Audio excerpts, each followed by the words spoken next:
তোমরা তো নিশ্চয়ই আইকনিক জিটিএ ভাইস সিটি কিংবা জিটিএ 5 খেলে থাকবে। এই গেমগুলোর ভিতরে কিছু ক্যারেক্টার থাকে যারা নিজেদের মতো করে রাস্তায় হাঁটে, বিচে বসে, গাড়ি চালায় ইত্যাদি। এমন টাইপের নানা কাজ তারা সবসময় করতে থাকে।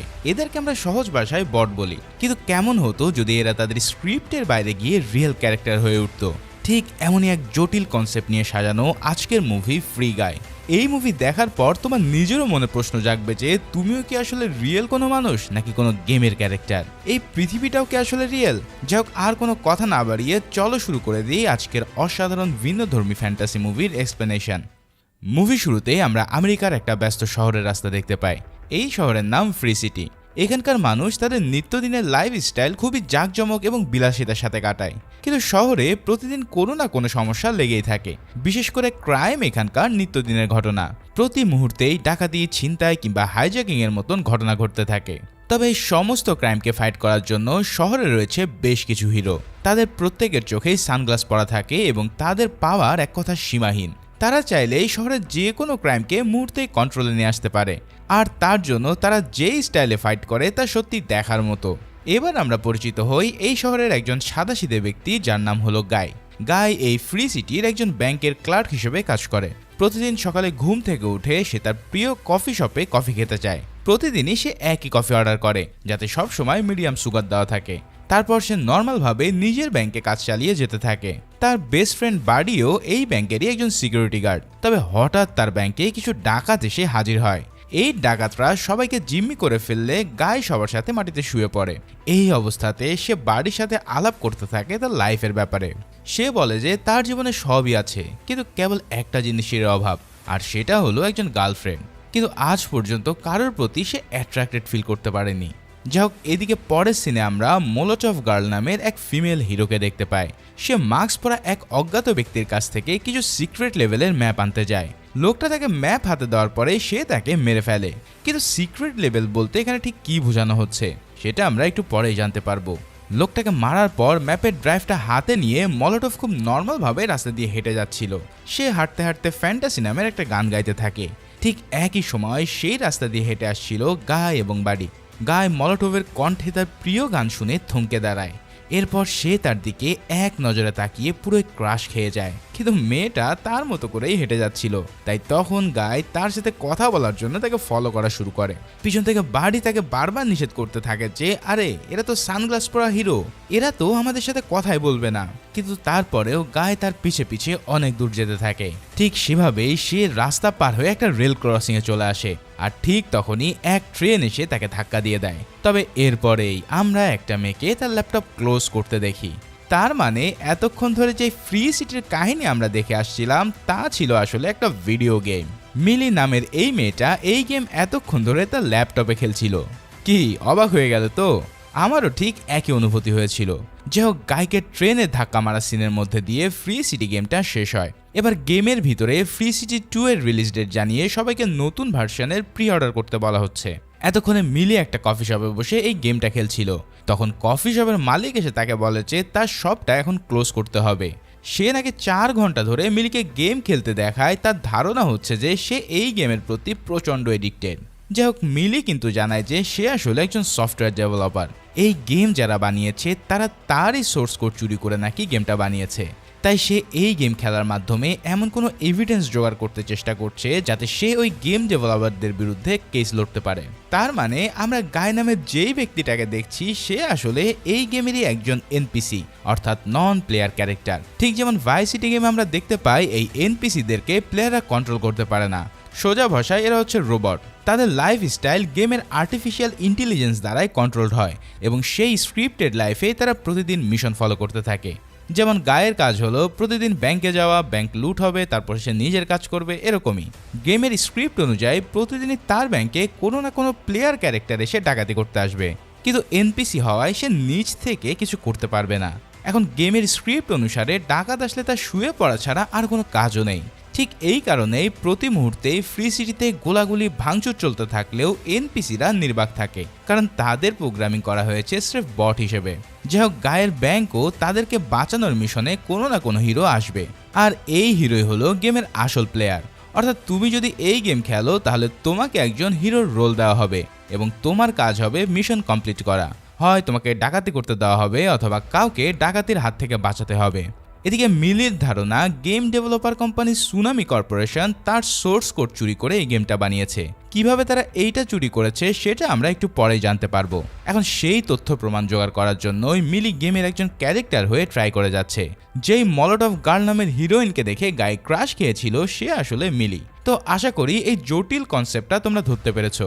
কিন্তু প্রশ্ন হচ্ছে একজন এনপিসি বট তার ক্যারেক্টারের বাইরে এসে কিভাবে রিয়েল প্লেয়ারদের সাথে এসে ইন্টারঅ্যাক্ট করতে পারে। ঠিক এইখানেই আছে মিলির সোর্স কোড চুরি হওয়ার আসল রহস্য।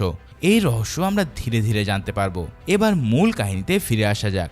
মিলির মলটভ গার্লের প্রতি অ্যাট্রাক্ট হয়ে যাওয়ার পর গায় নিজের ক্যারেক্টারের বাইরে গিয়ে নানা কাজ করতে থাকে, যা অন্যান্য এনপিসিদেরকেও কনফিউজ করে দেয়, কারণ তাদের প্রোগ্রামে এই কাজগুলো লেখাই নেই। গেম শুরু হওয়ার পর গায় যথারীতি তার ব্যাংকে কাজ করতে যায় এবং এবারও ডাকাত এসে সবাইকে জিম্মি করে রাখে। এনপিসি হিসেবে অন্য হিরো আসা পর্যন্ত গায়ে ফ্লোরেই শুয়ে থাকার কথা, কিন্তু হঠাৎ সে দূরে মিলিকে দেখতে পায়। বাডিও এবার তাকে উঠতে নিষেধ করে, কিন্তু তার মনে হতে থাকে যে মিলির সাথে কথা বলার জন্য তার নিজেরও হিরো হতে হবে। তাই সে ডাকাতদের লিডারের কাছ থেকে তার সানগ্লাসটা আনতে চায়। এই ডাকাতটা ছিল আসলে একটা মেয়ে যে তার বাসায় বসে গেমটা খেলছিল। একজন এনপিসি তার দিকে এগিয়ে আসতে দেখে সে প্রচণ্ড অবাক হয়ে যায়। সে ভাবতে থাকে যে এই গেমে গ্লিচ আছে, তাই সে গায়ের দিকে চিৎকার করতে থাকে, কিন্তু গায়ে তবুও তার দিকে এগিয়ে আসলে সে তাকে মারতে মারতে মাটিতে ফেলে দেয়। কিন্তু তবুও গায়ে আবারও উঠে পড়ে এবং ধস্তাধস্তি করতে করতে ডাকাত নিজের বন্দুকের গুলিতেই সে মারা যায়। এভাবে একজন এনপিসির হাতে রিয়েল প্লেয়ার এলিমিনেট হয়ে পড়ে। আর গায় তার সানগ্লাস হাতে নিয়ে চোখে পড়ার পরে তার সামনে যেন এক নতুন দুনিয়া খুলে যায়। গেমে রিয়েল প্লেয়াররা যা যা পায় তার সব কিছুই তার সামনে চলে আসতে থাকে। বাইরে এসেই সে রাস্তার মধ্যে টাকা আর মেডিকেট খুঁজে পায়। মেডিকেট ছোঁয়ার সাথে সাথেই তার সব ক্ষত সেরে ওঠে, এমনকি টাকা ছোঁয়ার পর তার ব্যাংক ব্যালেন্সও বাড়তে থাকে। কিন্তু এই সব কিছু একটা গ্লিচের মতো, কারণ তার তো কোনো রিয়েল অস্তিত্ব নেই। এদিকে গেম ডেভেলপার ওয়াল্টার এই ব্যাপারটা জানতে পেরে ভীষণ অবাক হয়ে যায়। সে তার কলিগ মুসারকে জানায় যে গেমের ভিতরে আজকে একজন এনপিসির হাতে রিয়েল প্লেয়ার মারা গেছে। এই জিনিসটা একেবারেই তো হওয়ার কথা নয়। তারা মনে হতে থাকে যে হয়তো কোনো হ্যাকার এনপিসি সেজে গেম খেলে যাচ্ছে, তাই তারা নিজেরাও গেম খেলতে বসে পড়ে। এবার গেমের ভিতরে ঢুকে তারা গায়কে তাড়া করতে থাকে এবং তাকে তারা মেরে ফেলে গেম থেকে ব্যান করারও হুমকি দেয়। কিন্তু গায় এসবের কিছুই বুঝতে পারে না। সে তাদের হাত থেকে পালাতে গিয়ে নিজে আরও অনেকগুলো পাওয়ার আনলক করে ফেলে। শেষ পর্যন্ত উড়ে গিয়ে এক বিল্ডিংয়ের ছাদে লুকালেও ওয়াল্টার আর মুসার তার পিছু নিয়ে সেখানে হাজির হয়। এবার তাদের হাত থেকে পালাতে গিয়ে সে বিশাল উঁচু থেকে নিচে পড়ে যায়, কিন্তু গেমে থাকা কিছু সুপার টিউবের কারণে সে বেঁচে যায়। তবে সেই মুহূর্তে গায় আর মুসার এসে তাকে গাড়ি চাপা দিয়ে খতম করে দেয়। এভাবেই তাকে মারার পর তারা ভাবতে থাকে যে হ্যাকারকে তারা খতম করে দিয়েছে, কিন্তু সার্ভার চেক করার পর ওয়াল্টার দেখতে পায় যে প্লেয়ার কাউন্ট এখনো একজনও কমেনি। তার মানে গায় কোনো হ্যাকার নয়, সে আসলে একজন এনপিসি। কিন্তু এটা কি করে সম্ভব? মুসার এই ব্যাপারটাকে সেফ গ্লিচ ভেবে তেমন পাত্তা দেয় না। এদিকে এই পর্যায়ে এসে আমরা জানতে পারি যে ওয়াল্টার আসলে মিলির বেস্ট ফ্রেন্ড। মিলি আর ওয়াল্টার মিলে তাদের প্রোগ্রাম ডেভেলপ করার পর সুনামি ইনকর্পোরেশনের সিইও অ্যান্টোয়ান তাদের এই প্রোগ্রামের প্রতি ইন্টারেস্টেড হয়ে পড়ে। এই প্রোগ্রাম অনুসারে গেমের এনপিসিরা তাদের স্ক্রিপ্টের বাইরে গিয়ে রিয়েল প্লেয়ারদের সাথে ইন্টারঅ্যাক্ট করতে পারবে, অর্থাৎ গেমের মধ্যে তারাও হয়ে উঠবে জীবন্ত সত্তা। ঠিক এই কারণেই গায় মালাটোভ অর্থাৎ মিলির প্রেমে পড়ে গিয়েছিল, কারণ মিলির এআই ইঞ্জিন গেমের ভিতরে কাজ করেছে। অ্যান্টোয়ান তাদের প্রোগ্রামকে কেনার কথা বলে সে ওয়াল্টারকে তার কোম্পানিতে চাকরি দেয়, কিন্তু সে পরে জানায় যে এই প্রোগ্রাম তার তেমন কোনো কাজে আসবে না। তবে মিলির ধারণা অ্যান্টোয়ান তার প্রোগ্রামের সোর্স কোড চুরি করে ফ্রি সিটি গেমটা বানিয়েছে, কিন্তু তার হাতে তো কোনো প্রুফ নেই। আর ওয়াল্টারেরও ধারণা যে মিলি হয়তো একটু বেশি সন্দেহ করছে, তাই মিলি নিজেই গেম খেলতে নেমে পড়ে যাতে সে এভিডেন্স জোগাড় করতে পারে। আর ওয়াল্টারও তাকে গোপনে গোপনে সাহায্য করতে থাকে। যাই হোক, গায় গেমের ভিতরে মারা গেলেও পরের মিশনে আবারও তার জন্ম হয়। এবার সে মিলিকে ফলো করতে করতে একটা সিক্রেট লোকেশনে পৌঁছায়। মিলি সেই মাস্ক পরা প্লেয়ারের কাছ থেকে পাওয়া ম্যাপ অনুসারে এই লোকেশনে এসে নজর রাখছিল। ঠিক তখনই হঠাৎ গায় এসে তার পাশে দাঁড়ালে সে ভাবতে থাকে যে গায় হয়তো আরেকজন প্লেয়ার, তাই সে তাকে মেরে মাটিতে ফেলে দেয়। কিন্তু গায় জানায় যে সে তার কোনো ক্ষতি করতে আসেনি। এদিকে তাদের মধ্যে এই মারামারির কারণে সিকিউরিটি গার্ডরা তাদেরকে দেখে ফেলে এবং তারা গুলি করতে শুরু করে। তখন মিলি তার পোর্টাল গান ব্যবহার করে একটা পোর্টাল খুলে ফেলে এরপর সেই পোর্টালের মধ্যে লাফিয়ে অন্য আরেকটা লোকেশনে পৌঁছে যায়। গাইও তার দেখা দেখি লাফিয়ে সেই লোকেশনে চলে আসে। এরপর সে মিলিকে বলে যে সে তাকে সাহায্য করতে চায়, কিন্তু তখন মিলি তাকে বলে যে এত কম লেভেল নিয়ে সে তাকে কিভাবে সাহায্য করবে। যেখানে মিলির লেভেল প্রায় 200-র কাছাকাছি, সেখানে গায়ের লেভেল মাত্র 1। তাই তাকে কিছু প্লেয়ার মারার মাধ্যমে লেভেল বাড়াতে হবে। তবে গায় জানায় যে সে কখনো কাউকে হার্ট করতে চায় না। তখন মিলি বলে যদি তুমি ভিলেন রোল প্লে করতে না চাও তাহলে হিরো রোল প্লে করতে পারো, অর্থাৎ মানুষকে বাঁচানোর মাধ্যমেও সে নিজের লেভেল বাড়াতে পারে। এখন মিলি কিন্তু বুঝতে পারেনি যে গায় আসলে একটা এনপিসি, তাই সে তাকে প্লেয়ার ভেবে এই সাজেশনগুলো দেয়। আর গায়ও তার কথা ফলো করতে গিয়ে গেমের ক্যারেক্টারগুলোকে বাঁচাতে শুরু করে। এভাবেই প্রথমে বেশ কয়েকবার সে এলিমিনেট হয়, কিন্তু ধীরে ধীরে সে হিরো রোল প্লে করে তার লেভেল বাড়াতে থাকে। ফ্রি সিটি সারা বিশ্বব্যাপী জনপ্রিয় হওয়ার কারণে তাকে নিয়ে ইতিমধ্যে হইচই পড়ে যায়। সবাই ভাবতে থাকে যে সে একজন প্লেয়ার যে কিনা এনপিসির স্কিন নিয়ে গেমের হিরো রোল প্লে করে যাচ্ছে। তাই বাস্তব দুনিয়ার মানুষের কাছে সে ব্লু শার্ট গাই হিসেবে পরিচিত পায়। ভাই রে ভাই, এত জটিল জিনিস আমি এর আগে খুব কমই দেখেছি, যেখানে গেমের ক্যারেক্টার পুরোপুরি একজন রিয়েল মানুষের মতন আচরণ করছে। চিন্তা করা যায়। এদিকে গায়ের ব্যাংকে আবারও ডাকাতির হামলা হলে এবার সে নিজেই ডাকাত দলের লিডারের হাত থেকে বন্দুক কেড়ে নেয়। এই দৃশ্য দেখে গেমে থাকা প্লেয়াররা ভীষণ অবাক হয়ে পড়ে। এরপর সে মাটিতে পড়ে থাকা বাড়িকে সানগ্লাস অফার করে রিয়েল হিরো হয়ে উঠতে বলে, কিন্তু বাড়ি ভীষণ ভীতু ছিল, তাই সে তার কোনো কথা শোনে না। এভাবে গায়ে মানুষকে সেভ করে তার রেটিং বাড়াতে থাকে। এদিকে মিলি ওয়াল্টারের সাহায্যে গেমের আরেকটা সিক্রেট লোকেশনে ঢুকে পড়তে সক্ষম হয়। সেখানকার সিক্রেট আর্কাইভ রুম থেকে সে ভিডিও ফাইল চুরি করতে যায়, কিন্তু সিকিউরিটি অ্যালার্ম বেজে যাওয়ার কারণে গার্ডরা এসে তার দিকে ফায়ারিং করতে থাকে। মিলিও তাদের হাত থেকে বাঁচার জন্য কাভার নিয়ে ফাইট ব্যাক করে। ঠিক সেই মুহূর্তেই সেখানে মারাত্মক বাইক স্ট্যান্ড নিয়ে হাজির হয়ে যায় গায়। মিলির সামনে হাজির হয়ে যাওয়ার পরে চারিদিক থেকে গার্ডরা এসে তাকে ঘিরে ফেলে। তখন মিলি দারুণ স্টাইলে ফাইট করে গার্ডদেরকে মারতে থাকে। তাকে এভাবে ফাইট করতে দেখে গায় আরও বেশি ফ্রিদা হয়ে যায়। সে নিজেই এবার ফাইট করতে শুরু করে। শেষে সে বাইক নিয়ে সেখান থেকে পালিয়ে যাওয়ার জন্য রেডি হয়, আর মিলিও এক লাফে সোজা তার বাইকে উঠে পড়ে। এরপর পকেট থেকে পিস্তল বের করে গার্ডদের গুলি করতে করতে তারা বিল্ডিং এর ভিতর থেকে বেরিয়ে যায়। পুরো জিনিসটাই গেমের ভিতরে ঘটলেও ফাইটিং সিনগুলো একবার বাস্তব মনে হচ্ছিল। বিল্ডিং এর ভিতর থেকে লাফ দেওয়ার পর মিলি বাইকের উইংসগুলো খুলে দেয়, অর্থাৎ বাইকটা তারা লিটারেলি প্লেনে পরিণত করে ফেলেছে। এবার আমরা সুনামি ইনকর্পোরেশন অফিসে তাদের মালিক অ্যান্টোয়ানকে দেখতে পাই। তার চালচলন দেখতে কিছুটা পাগলাটে টাইপের। সে অফিসে আসার পরেই অদ্ভুত অঙ্গভঙ্গিতে হেঁটে হেঁটে কথা বলতে থাকে। এখানে মুসার এসে জানায় যে ব্লু শার্ট গায়ের গ্লিচটা তারা দ্রুত ফিক্স করে ফেলবে, কিন্তু অ্যান্টোয়ান বলে যে এটাকে ফিক্স না করে ফ্রি সিটি 2-তে তাকে ক্যারেক্টার হিসেবে ইউজ করা যাবে, কারণ মানুষ ইতিমধ্যে ব্লু শার্ট গায়ের প্রচণ্ড ফ্যান হয়ে যাচ্ছে। অর্থাৎ ফ্রি সিটি 2-তে তারা প্রায় সকল ক্যারেক্টারকেই রিবুট করতে যাচ্ছে। ওয়াল্টার তাকে বোঝানোর চেষ্টা করে যে এই গেমে ইতিমধ্যে প্রচুর বাগ দিয়ে ভরে গেছে, তাই ক্যারেক্টার রিবুট করলে আরও নতুন নতুন সমস্যা তৈরি হতে পারে, কিন্তু অ্যান্টোয়ান তাকে ব্যাপারটা ম্যানেজ করে নিতে বলে। ওদিকে ওই আর্কাইভ রুম থেকে পালিয়ে আসার পর গায়ে মিলিকে তার অ্যাপার্টমেন্টে নিয়ে আসে। সেখানে তার কার কালেকশন দেখে মিলি রীতিমতো ভিমড়ি খেয়ে যায়। সে তখনও জানতো না যে গায়ে আসলে কোনো রিয়েল প্লেয়ার না, কিন্তু গায়ের কাছে এই গেমের দুনিয়াটাই তার নিজের বাস্তব দুনিয়া। প্রথমে মিলি ভাবতে থাকে যে গায়ে হয়তো সুনামেরই কেউ, যে ছদ্মবেশে তার উদ্দেশ্য জানার চেষ্টা করছে, কিন্তু পরে তার সরলতা দেখে তার এই সন্দেহ চলে যায়। এরপর তারা দুজনেই শহরের ভিতরে হাঁটতে হাঁটতে গল্প করতে থাকে। এই সব কিছুর মাঝেই গেমের ভিতরে তাদের দুজনের মধ্যে একটা রোমান্টিক সম্পর্ক গড়ে ওঠে। গায়ের কাছ থেকে বিদায় নেওয়ার সময় মিলি তাকে নিজের রিয়েল নাম বলে যায়, কিন্তু গায়ের কাছে তো নিজের আসল নাম গাই। তাই মিলি যখন তাকে বলে যে বাস্তব দুনিয়ায় কখনো দেখা হবে, তখন সে ব্যাপক কনফিউজড হয়ে পড়ে। আসলে এখানে গায়ও কিন্তু জানে না যে এখানে যে সকল হিরোগুলো আসে তারা রিয়েল ওয়ার্ল্ড থেকে বিলং করে। সে মনে করতে থাকে যে এই ফ্রি সিটি হচ্ছে রিয়েল ওয়ার্ল্ড।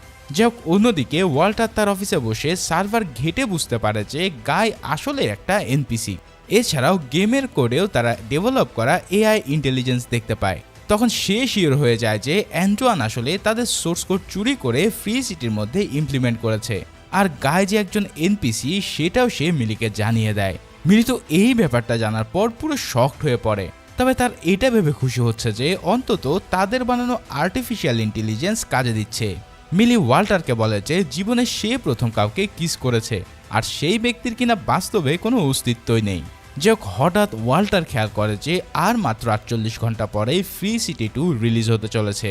এখন যদি সেটা রিলিজ হয় তাহলে পুরো গেমটাই রিবুট হয়ে যাবে, আর এই রিবুটের কারণে ব্লু শার্ট তো যাবে, সাথে গেমের বিল্ড করা সব কোডও রিরাইট হয়ে যাবে। তাই অ্যান্টোয়ান যে তাদের কোড চুরি করেছে সেটা প্রমাণ করতে হলে তাদের এই ফ্রি সিটি 2 রিলিজ হওয়ার আগেই এভিডেন্স জোগাড় করতে হবে, আর এই কাজ করতে তাদেরকে হেল্প করতে পারে কেবল ব্লু শার্ট গাই। তাই মিলি তৎক্ষণাৎ গেমে লগ ইন করে গায়ের সাথে দেখা করতে যায়। গায়ে তখন রাস্তার পাশে আইসক্রিম শপের সামনে দাঁড়িয়েছিল।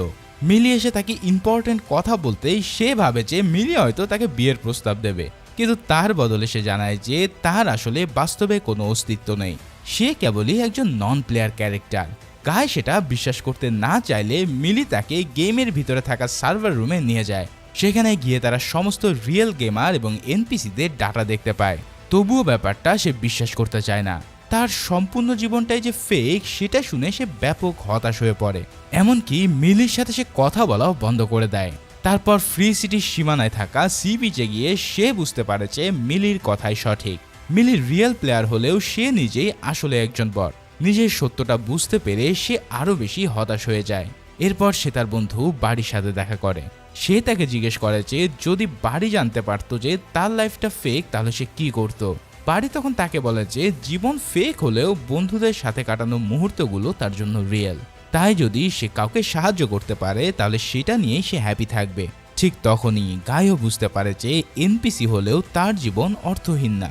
মিলি গেমের আর্কাইভ রুম থেকে যে ভিডিও টেপটা উদ্ধার করতে চেয়েছিল সেটা সে জানতো, তাই টেপটা উদ্ধার করার জন্য সে তাকে হেল্প করার সিদ্ধান্ত নেয়। এরপর সে বাড়িকে নিয়ে ওই আর্কাইভ রুমে পৌঁছে যায়। সেখানে যেই ব্যক্তিটা গার্ডের দায়িত্ব ছিল সে ছিল একজন রিয়েল প্লেয়ার। বেঞ্জামিন নামের এই ব্যক্তিটা ছিল একজন ব্লগার। যেহেতু রিয়েল ওয়ার্ল্ডে সবাই গাইকে একজন প্লেয়ার হিসেবেই জানে, তাই বেঞ্জামিনও তাকে দেখে অবাক হয়ে যায়। সে তার বিগ ফ্যান বলে পরিচয় দেয়।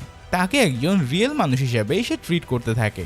তারপর নিজে থেকেই সে ভিডিওর ক্লিপটা তার হাতে তুলে দেয়। এদিকে অ্যান্টোয়ানও যখন দেখতে পায় যে পুরো দুনিয়ার সবাই ফ্রি সিটি 2 কেনার বদলে ব্লু শার্ট গাইকে নিয়ে পড়ে আছে, তখন তার মাথা খারাপ হয়ে যায়।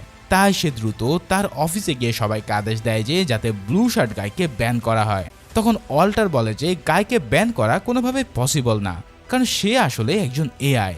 এই কথা শোনার পর অ্যান্টোয়ান লিটারেলি পাগলের মতন ছটফট করতে থাকে।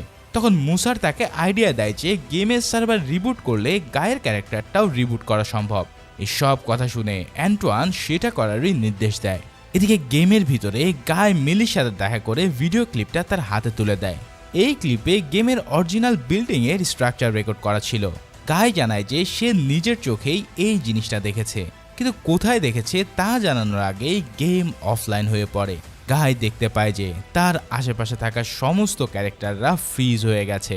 গেমের সব এনপিসি সহ সমস্ত কিছুই যেন থেমে গেছে। এছাড়াও ধীরে ধীরে সবার শেষে গায় নিচেও ভ্যানিশ হয়ে যায়।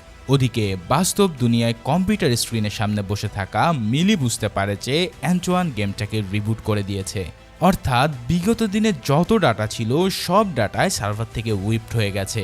এদিকে গেম আবারও পুনরায় চালু হওয়ার পর গাইকে তার আগের লাইফে ফিরে যেতে দেখা যায়, অর্থাৎ আগের মতোই সে ব্যাংকের কর্মচারী হিসেবে কাজ করতে থাকে। তার মানে ইতিমধ্যে গায়ের মধ্যে যে মেমোরি বিল্ড আপ হয়েছিল সেটাও উইপড আউট হয়ে গেছে, এবং এর ফলে গায়ের প্রিভিয়াস কোনো কথা আর মনে নেই। যাই হোক, ইতিমধ্যে মিলি তার গেমের ভিতরে ঢুকে তার মেমোরি ফেরানোর চেষ্টা করে, কিন্তু গায় তাকে চিনতেই পারে না। এসব দেখে মিলি আরও বেশি হতাশ হয়ে যায়। ঠিক তখনই ওয়াল্টার তাকে ফোন করে বলে যে গেম রিবুট করা হলেও তাদের অরিজিনাল বিল্ড এখনো গেমের ভিতরে আছে, কারণ পুরো কোডটাকে কখনো ধ্বংস করা যায় না। সেটা করতে হলে সমস্ত সার্ভারটাকেই ভেঙে ফেলতে হবে। তাই কোনোভাবে গেমের ভিতরে ঢুকে কোড ম্যাপ অ্যাক্সেস করতে পারলে গায়ের স্মৃতি ফেরানো সম্ভব। এরপর ওয়াল্টার মিলিকে গায়ের ক্যারেক্টারের ট্রেস ম্যাপ পাঠিয়ে দেয়।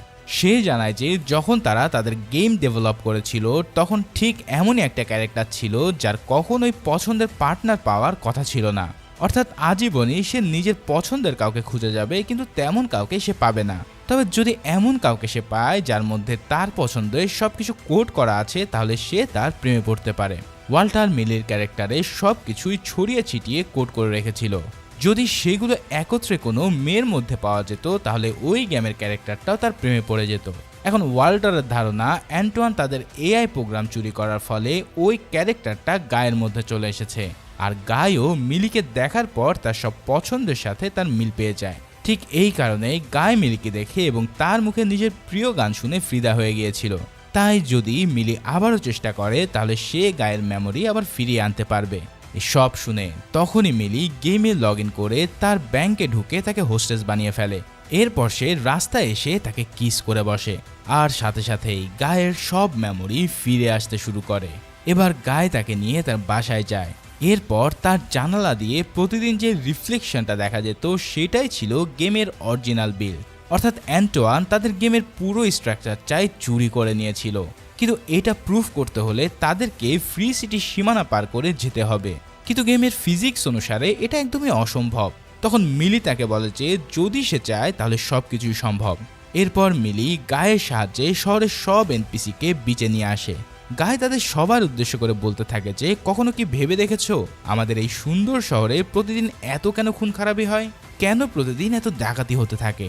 আসলে আমাদের জীবনটাকে এইভাবে স্ক্রিপ্ট করে রাখা হয়েছে, আর আমরা এই অর্থহীন স্ক্রিপ্টকে ফলো করতে চাই না, বরং নিজেদের মতন মুক্ত স্বাধীন জীবন গড়তে চায়। তার সমস্ত কথা শুনে এনপিসিরাও একমত হয়ে যায়। তারপর তারা সবাই মিলে লিটারালি গেমের ভিতরে একটা স্ট্রাইকের ডাক দেয়, যার কারণে রিয়েল ওয়ার্ল্ডের কোনো প্লেয়ারই গেমে লগ ইন করে একজন এনপিসি কেউ খুঁজে পায় না।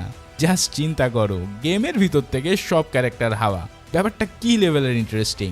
যাক, পুরো ইন্টারনেট জুড়েই ছড়িয়ে পড়ে ব্লু শার্ট গায় একজন রিয়েল এআই লাইফ। এই সব শুনে অ্যান্টোয়ান রাগে নিজের চুল ছিঁড়তে থাকে। এর মধ্যে সে এটাও জানতে পারে যে মলোটভ গার্ল আসলে মিলি। তাই সাথে সাথে মুসারকে অর্ডার দেয় যাতে মিলির ক্যারেক্টারটাকে ডিলিট করে দেওয়া হয়, কিন্তু মিলিও ট্রিক খাটিয়ে গেমে ঢুকেছিল, তাই তাকে সহজেই স্ট্রেস করা যাচ্ছিল না। তখন অ্যান্টোয়ান অর্ডার দেয় যাতে তার উপরে 5টা কেস লাগিয়ে তাকে মারার ব্যবস্থা করা হয়, কিন্তু মুসার জানায় এনপিসিরা সব জায়গা থেকে চলে গেছে। এই সব শুনে অ্যান্টোয়ান এবার দিশাহারা হয়ে যে কোনোভাবে গাইকে মারার অর্ডার দেয়। তার কথায় মুসার গেমের ভিতরে সব বিল্ডিংগুলোকে ধসিয়ে তাকে মারতে চেষ্টা করে, তবে গায় তখন মিলিকে নিয়ে দ্রুত বেগে গাড়ি চালাচ্ছিল। সে এনপিসি হওয়া সত্ত্বেও দারুণ টেকনিকে বেশ কিছুক্ষণ গাড়ি চালায়, তবে শেষমেশ একটা বিল্ডিং তাদের উপরে ধসে পড়তে যাচ্ছিল। ঠিক সেই সময় ওয়াল্টার তাদেরকে বাঁচিয়ে দেয়। তখন মুসার সহ বাকি ডেভেলপাররা আরও বেশি ক্ষেপে যায়। এদিকে গায় অবশেষে মিলিকে নিয়ে ফ্রি সিটির শেষ সীমানার বিচে হাজির হয়, কিন্তু অ্যান্টোয়ানের অর্ডারে মুসার সহ বাকিরা এবার গেমের সব রিয়েল ক্যারেক্টারকে পার্মানেন্টলি ডিলিট করতে শুরু করে। তাই কিছুক্ষণ পর মিলিও গেমের পর্দা থেকে মুছে যেতে থাকে, কিন্তু সে যাওয়ার আগে গায়কে বলে তার কাজটা যেন সে শেষ করে।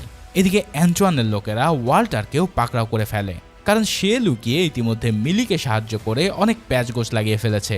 এছাড়াও তাদের সোর্স কোড চুরি করা নিয়ে ওয়াল্টার আর অ্যান্টোয়ানের মধ্যে বেশ কিছুক্ষণ তর্ক হয়। এরই মধ্যে ওয়াল্টার প্রোগ্রামিংয়ের সাহায্যে গেমের ফিজিক্স ব্রেক করে শেষ সীমানার বাইরে যাওয়ার জন্য একটা ব্রিজ বানিয়ে দেয়। সেটা দেখে অ্যান্টোয়ান তাকে চাকরি থেকেই ফায়ার করে দেয়। এবার বাইরে বের হয়ে আসার সময় সে গেমটাকেও আবারও অনলাইন করে ফেলে, যার কারণে সব প্লেয়ার গেমের মধ্যে মারা গেলেও এবার তারা গেমের ভিতরের দৃশ্যগুলো আবারও পর্দায় দেখতে পায়। গায় তখন সেই ব্রিজের সাহায্যে শেষ সীমানা পার হওয়ার ট্রাই করছিল। ঠিক এই সময় অ্যান্টোয়ান তার শেষ চাল হিসেবে নতুন ক্যারেক্টার ডুডকে গেমের ভিতরে আপলোড করে। এরপর দেখা যায় গায় আর ডুডের মধ্যে যেমন নামের মিল, ঠিক চেহারারও কঠিন মিল। মূলত গায়ের পপুলারিটি দেখে অ্যান্টোয়ান ডুড ক্যারেক্টারকে বিল্ড আপ করেছিল। ফ্রি সিটি 2-তে তাকে আপলোড করার কথা থাকলেও গায়কে মারার মিশনে তাকে ফ্রি সিটি 1-এর ভিতরেই আপলোড করে দেওয়া হয়। এদিকে গায় দেখতে পায় যে তার সামনে একই চেহারার বিশাল এক বডি বিল্ডার দাঁড়িয়ে আছে। তারপর ডুড তাকে কড়া লেভেলে ধোলাই দিতে থাকে। গায় অনেক চেষ্টা করেও তার হাত থেকে রক্ষা পায় না। এছাড়াও তার হিরোর সানগ্লাসটাও চোখ থেকে পড়ে যায়। গায়কে এমন মার খেতে দেখে বাড়ি এসে ডুডের সামনে দাঁড়িয়ে পড়ে। তার এমন মাস্কুলার বডি দেখে বাড়িও বেশ মজা পায়, কিন্তু ডুড তাকেও মেরে ফেলে দেয়। এবার সে আবারও গায়কে মারধর করতে গেলে গায় কোনো মতে তার চোখে সানগ্লাস পরে নেয়, যার ফলে মুহূর্তে তার ভিতরে চলে আসে রিয়েল প্লেয়ারদের সব সুপার পাওয়ার। ব্যাস, তারপরেই সে ডুডের খাতিরদারি করা শুরু করে। বেশ কিছুক্ষণ তাকে মারার পর সে পোর্টাল খুলে চলে যেতে চায়, কিন্তু ডুড সেই পোর্টাল দিয়ে বেরিয়ে এসে তাকে আবারও মারতে শুরু করলে তার চোখ থেকে সানগ্লাসটা আবারও পড়ে যায়। এবার ডুড লিটারেলি তার বুকের উপরে বসে তাকে ফালা করে দিতে থাকে। সারা পৃথিবীর মানুষ এই দৃশ্য দেখে আঁতকে ওঠে, কিন্তু হঠাৎ বার্ডি পোর্টালের ভিতর থেকে তার সানগ্লাসটা ছুঁড়ে দিলে সেটা গায়ের হাতে এসে পড়ে। এবার গায়ে সেটাকে ডুডের চোখে পরিয়ে দেয়, আর এর ফলে ডুডও তার চোখের সামনে অদ্ভুত জিনিস দেখতে পেয়ে সেগুলো নিয়ে খেলা করতে শুরু করে। আর এই সুযোগেই গাই আর বার্ডি ওই ব্রিজটা ক্রস করা শুরু করে। এদিকে অ্যান্টোয়ান যখন দেখে যে তার শেষ চালটাও ব্যর্থ হয়েছে, তখন সে হাতে কুড়াল তুলে নিয়ে সার্ভার রুমে সার্ভার ভাঙতে যায়। অর্থাৎ সে লিটারেলি গেমটাকেই পুরোপুরিভাবে ডিস্ট্রয় করে দিতে যাচ্ছিল। তবে তখন মুসার বুঝতে পারে যে অ্যান্টোয়ান আসলেই ওয়াল্টার এবং মিলির কোড চুরি করেছে। এবার সে একে একে সব সার্ভার ভাঙতে শুরু করে, আর যার ফলে সাথে সাথেই ফ্রি সিটির বিল্ডিং থেকে শুরু করে ব্রিজ সহ সব জিনিস ধীরে ধীরে গায়েব হতে থাকে। চারিদিকে এমন ধ্বংসযজ্ঞ দেখে এনপিসিরাও ভয়ে ছোটাছুটি শুরু করে দেয়। গাই আর বাড়ি তাদের পিছনের ব্রিজ ধ্বংস হতে দেখে দ্রুত দৌড় দেয়, কিন্তু এক সময় ব্রিজের মাঝখানের অংশ ধসে গিয়ে গাই আর বাড়ি আলাদা হয়ে পড়ে। তখন বাড়ি গাইকে এগিয়ে যেতে বললে দুই বন্ধুর মধ্যে এক আবেগঘন বিদায় শেষে বাড়ির ক্যারেক্টারটাও ধ্বংস হয়ে যায়। অন্যদিকে অ্যান্টোয়ান মুসারকে বারবার জিজ্ঞেস করতে থাকে যে ব্রিজের বাকি অংশ কোন সার্ভারে আছে, কিন্তু মুসার তাকে সেটা বলতে চায় না, কারণ ইতিমধ্যে তার চোখেও সে একজন ভণ্ড ও প্রতারক। তাই সেও মুসারকে চাকরি থেকে বের করে দেয়। ওদিকে গেমের ভিতরে ব্রিজ ধ্বংস হতে হতে একদম শেষ প্রান্তে চলে আসে। তবে একেবারে শেষ মুহূর্তে গায়ে লাফ দিয়ে গেমের অরিজিনাল বিল্ডে এসে পড়ে। এই অংশটা পুরোপুরি মিলি আর ওয়াল্টার মিলে ডেভেলপ করেছিল, তাই পুরো দুনিয়ার সামনে অ্যান্টোয়ানের মুখোশ খুলে যায়। কিন্তু সে ওদিকে শেষ সার্ভারটা ধ্বংস করতে শুরু করে। তবে ঠিক তখনই মিলি সেখানে এসে পড়ে, কারণ ওয়াল্টার আগেই তাকে মেসেজ দিয়ে অ্যান্টোয়ানের সার্ভার রুমে যাওয়ার কথাটা বলেছিল। সে মিলিকে বলে তুমি জিতে গেছো ঠিকই, কিন্তু এই গেমেরও এখন দি এন্ড হবে। এই কথা বলেই সে শেষ সার্ভারটাকেও ভাঙতে যায়, কিন্তু মিলি তাকে বলে যে সে চাইলে ফ্রি সিটি নতুন করে বিল্ড করতে পারে, তার ফিউচারের সব ভার্সনের রাইটসও তার হাতেই থাকবে। কিন্তু সে যেন জাস্ট ফ্রি সিটির এই অংশটুকু মিলিকে দিয়ে দেয়, কারণ মিলি তার নিজের বানানো দুনিয়াকে ধ্বংস হতে দেখতে চায় না।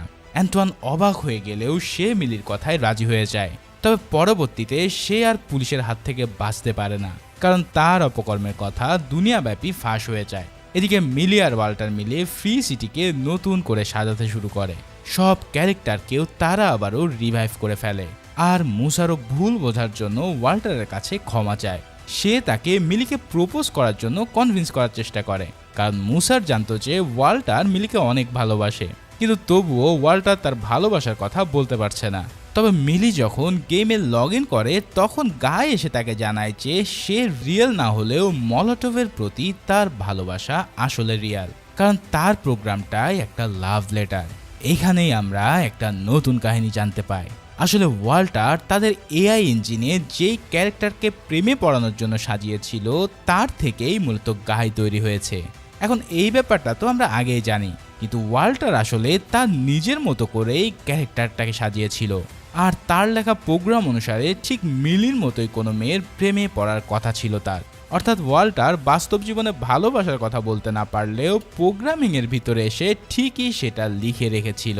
তার মানে এই গাই একদিক থেকে ওয়াল্টারেরই গেমিং ভার্সন। এই সব কিছু মিলি বুঝতে পেরে ব্যাপক ইমোশনাল হয়ে পড়ে, তাই সাথে সাথে সে গেম বন্ধ করে দিয়ে ওয়াল্টারের কাছে ছুটে যায়, আর ফাইনালি তাদের মধ্যে একটা রোমান্টিক মোমেন্টের সৃষ্টি হয়। অন্যদিকে ফ্রি সিটি গেমের ভিতরে গাই তার নতুন দুনিয়া খুঁজে পায়। গেমের ক্যারেক্টার হলেও সে একদিক থেকে জীবন্ত সত্তা, তাই গেমের ভিতরে সে নিজের লাইফ লিড করতে থাকে। এভাবেই তাকে মারতে আসা ডুডো এখন তার প্রিয় বন্ধু, আর তার সাথে কথা বলতে বলতে সে নিজের পুরাতন বন্ধু বাড়িকেও ফিরে পায়। আসলে বাড়ি ক্যারেক্টারটা ধ্বংস হয়ে গেলেও ওয়াল্টার তাকে আবার রিক্রিয়েট করে দিয়েছিল, আর এভাবেই গেমের দুনিয়া ও বাস্তব দুনিয়া নিজেদের মতোই চলতে থাকে, যার ফলে ফ্রি সিটি হয়ে ওঠে সত্যিকারের একটা ক্রাইম ফ্রি সিটি হিসেবে।